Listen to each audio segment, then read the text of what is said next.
ఇప్పుడు మీరు చూస్తుంది కాశీలోని రాజాఘాట్ దగ్గర ఆ పడవలు ఉన్నాయి కదా. ఆ పడవల్లో మనకేం చెప్తారంటే వాళ్ళు పంచక్రోశ యాత్ర అంటే ఈ చివరి నుంచి ఆ చివరి దాకా తీసుకెళ్ళి, అంటే ఈ ఘాట్లు 64 ఉంటాయి.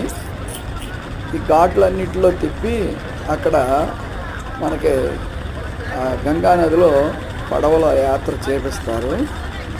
ఇప్పుడు మనం చూస్తున్న రాజాఘాట్. ఇప్పుడు వాళ్ళు నుంచున్నారు కదా, వర్షాకాలంలో ఆగస్టు నెలలో బాగా వర్షాలుంటే అక్కడ దాకా వస్తాయండి నీళ్లు. అప్పుడు చాలా ప్రమాదకరంగా ఉంటుంది, చాలా ఉరవడ కూడా ఎక్కువ ఉంటుంది. ఇప్పుడు గంగానది చాలా